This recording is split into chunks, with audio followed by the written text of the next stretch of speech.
master. So nabugahan na ng sealer ito mga master.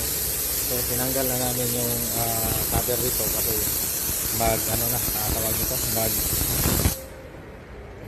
titira na kami or magbubuga na kami para sa blending dito sa kabila sa side. So nabugahan na rin to ng base coat.